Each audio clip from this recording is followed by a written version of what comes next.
Eu sou Paulo Nogueira Batista e queria conversar hoje um pouco com vocês sobre uma grande figura da história econômica do Brasil e, sobretudo, da história do pensamento econômico brasileiro, Celso Furtado. No meu entender, é o maior economista brasileiro. Quem poderia rivalizar com ele? Talvez Mário Henrique Simonsen. E eu acho que talvez fosse interessante comparar Celso Furtado a Mário Henrique Simonsen.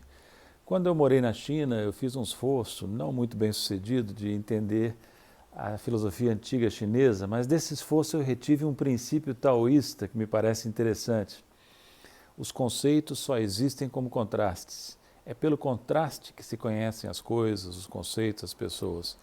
Por isso eu escolho de fazer o contraste hoje entre Celso Furtado e Mário Henrique Simonsen. A primeira grande diferença, o primeiro grande contraste, é na formação desses dois grandes economistas. Furtado estudou, ensinou na Europa, na França, e passou também por Cambridge, na Inglaterra, onde teve contato com os keynesianos, com a primeira geração de keynesianos, Caldor e John Robinson, por exemplo.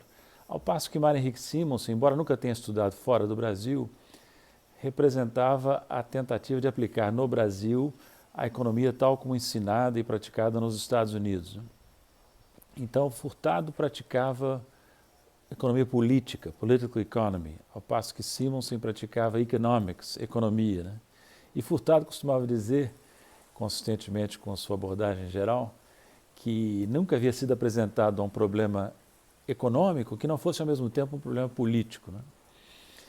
Furtado e Simonsen, ao adotarem essas abordagens tão diferentes, traziam também importantes diferenças metodológicas. Por exemplo, na obra de Furtado quase não se encontra matemática. Eu, pelo menos, não me lembro de nenhuma equação, por mísera que fosse, na obra desse grande economista.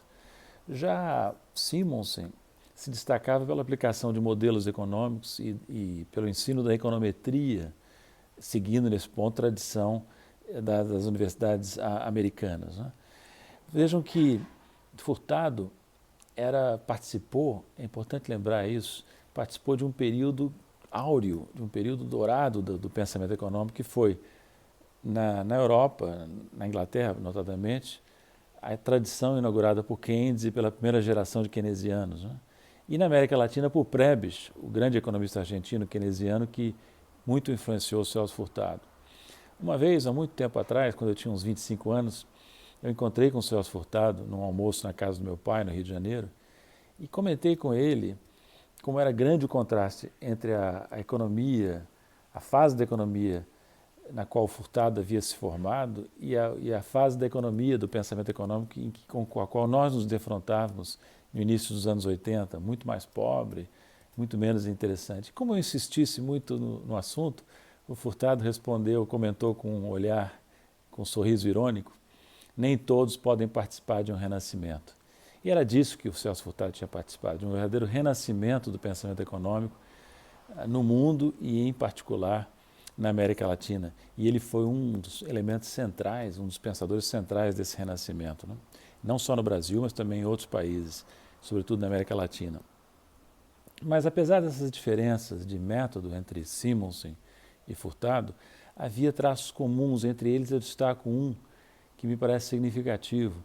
Tanto Furtado como Simonsen eram ecléticos, tendiam ao ecletismo e não eram dados a posições extremas.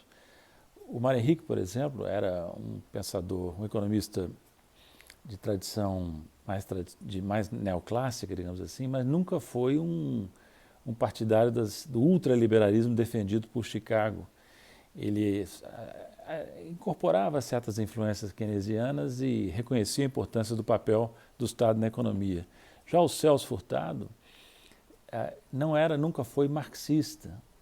Ele reconhecia, claro, a importância de Marx para aqueles que pensavam a sociedade, mas dizia que quando chegara a estudar Marx mais detidamente, já havia passado por Keynes, cuja macroeconomia era mais sofisticada.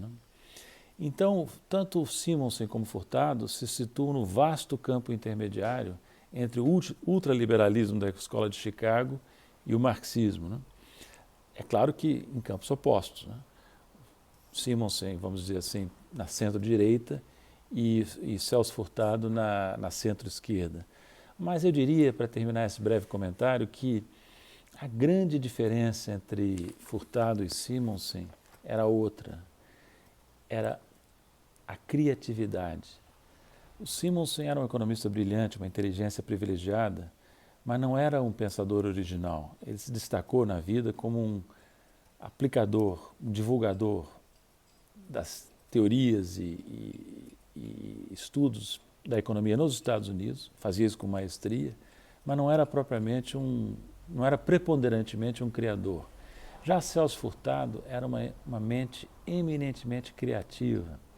Ele deu contribuições notáveis que marcaram a época, a teoria e história do desenvolvimento econômico, em particular ao fenômeno do subdesenvolvimento, que ele elevou à categoria científica. E não é por acaso que Celso Furtado marcou época não só no Brasil, como fora do Brasil, na América Latina e mesmo nos países desenvolvidos, ao passo que Simonsen só ficou conhecido dentro do Brasil, né?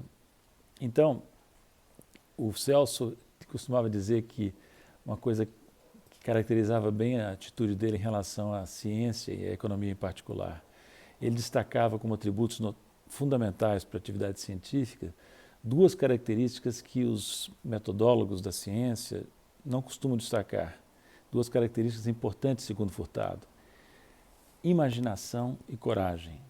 Características que são mais atribuídas à arte ou à ação política. E para Furtado era muito importante que essas categorias também estivessem presentes na atuação científica, e eu concordo inteiramente com ele, né? Vou dizer a vocês, jovens economistas e outros cientistas sociais que porventura estejam me escutando, o contato com a obra de Celso Furtado é muito importante. Eu diria que ele é energizador, ele traz lições muito importantes sobre como abordar os problemas econômicos e sociais que são úteis até hoje, né? Na época em que ele viveu, no início dos anos 90, por exemplo, ele escreveu um livro que falava da construção interrompida do Brasil. É o título de um dos livros dele, publicado em 1992, A Construção Interrompida. Hoje nós enfrentamos um desafio ainda maior. Não se trata apenas de retomar uma construção, trata-se neste momento de interromper a destruição que está em curso, para então poder retomar novamente a construção de uma sociedade desenvolvida, justa e inclusiva, né? E eu acho que Celso Furtado tem uma contribuição muito importante para nos estimular nessa direção. Quem quiser saber um pouco mais sobre Celso Furtado, a comparação com Marek Simonsen, eu sugiro que entrem na minha página na internet, www.nogueirabatista.com.br, onde eu publiquei um artigo, onde eu postei um artigo em que esse tema é desenvolvido um pouco mais.